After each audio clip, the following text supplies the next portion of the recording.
আসসালামু আলাইকুম এভরিওয়ান, সবাই কেমন আছেন? আশা করছি সবাই ভালো আছেন। তো আমার হাতে যেহেতু তাল দেখেছেন, বুঝতেই পারছেন আমি কি রেসিপি নিয়ে এসেছি। তালের পিঠা বানাবো। খুব ছোট ছোট আকারে এরকম তালের পিঠা খেয়েছেন কিনা কখনো আমার রেসিপিটা দেখে কমেন্টে জানাবেন। তো প্রথমে আমি তালটা ছিলে নিচ্ছি, ভালোভাবে আমি ধুয়ে নিয়েছি তালটা, তারপর আমি ছিলে নিচ্ছি। সিল্কাগুলো ছাড়ানোর পর আমি এটাকে চিপে চিপে রস বের করে নিব।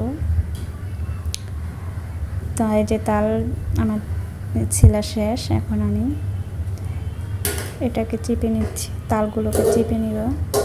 তো একটু পানির প্রয়োজন হয়েছিল, পানি দিয়ে তারপর আমি এটাকে করেছি। পানিটা দেখাতে ভুলে গেছি, তো আমি একটু বেশি ভুল করি। তো আমার চিপানো শেষ তাল, তো ওই বাটিতে ধরতে ছিল না, এই বাটিটাতে। তো আমি অন্য একটা পাত্রে নিয়েছি, এখন আবার ঢেলে নিচ্ছি। আমি তালগুলোকে এখন ছেঁকে নিব। যেহেতু তালের ভিতরে অনেক ফেউসা থাকে, তাই আমি ছেঁকে নিচ্ছি।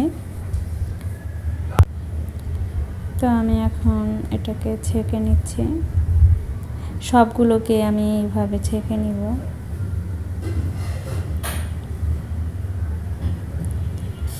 তো দেখেন তালের রসের থেকে কি বের হচ্ছে, যে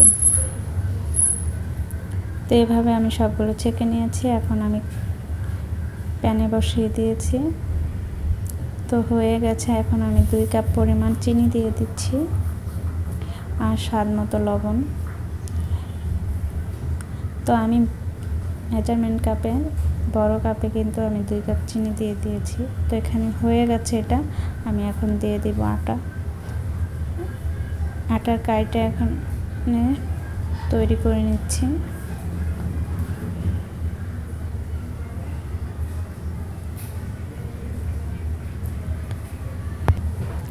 আটা এবং তালের মিশ্রণ করতেছি। দুটোটা একসাথে আমি ঘুরিয়ে ভালো করে করে নিচ্ছি। তো ঠান্ডা হওয়ার জন্য কিছুক্ষণ সময় নিয়েছি। তো এখন ঠান্ডা হয়ে গেছে, আমার ডো তৈরি করা হয়ে গেছে। তো এখন আমি একটা পাত্রে নিয়ে নিচ্ছি, নিয়ে এখন আমি পিঠাগুলো আপনাদের সামনে কীভাবে বানাচ্ছি সেটা শেয়ার করছি। তো এই যে এরকম ছোট করে ইয়েটা নিতে হবে, ছোট ছোট করে অল্প অল্প করে আটা নিয়ে ডোটা নিয়ে আমি বানাচ্ছি। তো আমি বেশ অনেকগুলোই, প্রায় শেষের দিকে এসে পড়েছে, আমার বানানো শেষ হয়ে গেছে।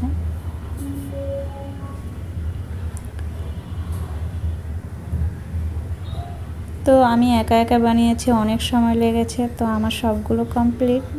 এখন আমি কিছু ভেজে নিব, আর কিছু আমি রসের মধ্যে দিয়ে, যে ওটাকে কি বলে, চিনি দিয়ে যে শিরা তৈরি করে, ওটাতে অর্ধেকগুলো দিব আর অর্ধেকগুলো ভেজে নিব। কারণ সবাই তো আর একরকম না, কেউ শক্ত খেতে পছন্দ করে আর কেউ একটু নরম। তো আমি নরমও বানিয়েছি, শক্ত বানিয়েছি। তো দেখলেনি আমার শক্তটা।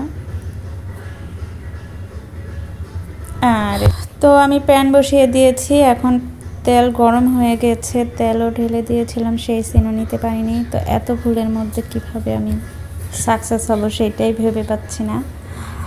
তো আমি পিঠাগুলো একে একে দিয়ে দিচ্ছি, আপনারা শুধু আমাকে সাপোর্ট করবেন। আমার যেহেতু ভুল হয়, ভুলগুলো শুধরে নেবেন। তো আমি এখন পিঠাগুলো দিয়ে দিচ্ছি তেলে, দেখুন কীভাবে ভেসে উঠছে। তো এভাবে খেতেও ভালো লাগে।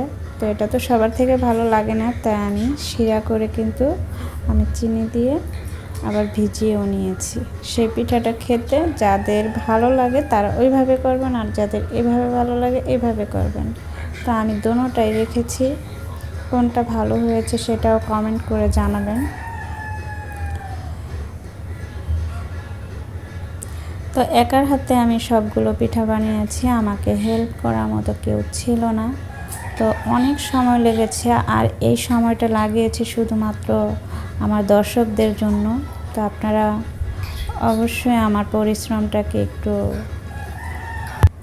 সুদৃষ্টিতে দেখবেন, আমাকে সাপোর্ট করবেন, সাবস্ক্রাইব করে পাশে থাকবেন, আর বেশি ভালো লাগলে শেয়ার করে দিবেন।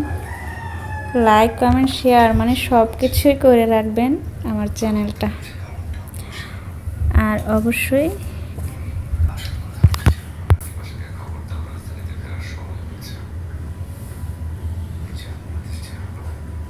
তো আমার পিঠাগুলো ভাজা হয়ে গেছে, এখন আমি একটি প্লেটে উঠিয়ে নেব।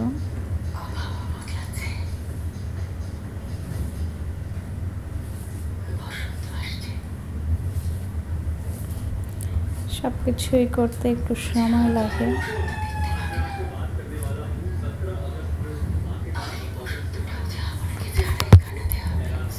তো তালের পিঠাটা মনে হয় আমার এই জীবনে ফার্স্ট বানিয়েছি। তো আমি সব রকমেরই পিঠা বানাতে পারি, এখন মোটামুটি প্রায় ভালোই পারি। আপনারা কমেন্টে বলবেন যে কী ধরনের পিঠা চান, আমি সেই পিঠাই তৈরি করে আপনাদেরকে দেখাবো।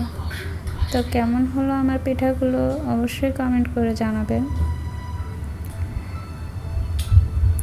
আর আমি কিছু পিঠা বানিয়েছি, বললাম শিরা দিয়েছি, কিন্তু সেটা ইয়ে করতে ভুলে গেছি শর্ট নিতে। তো আপনারা অবশ্যই আমাকে সব কিছু থেকে একটু স্যাক্রিফাইস করবেন আশা করছি।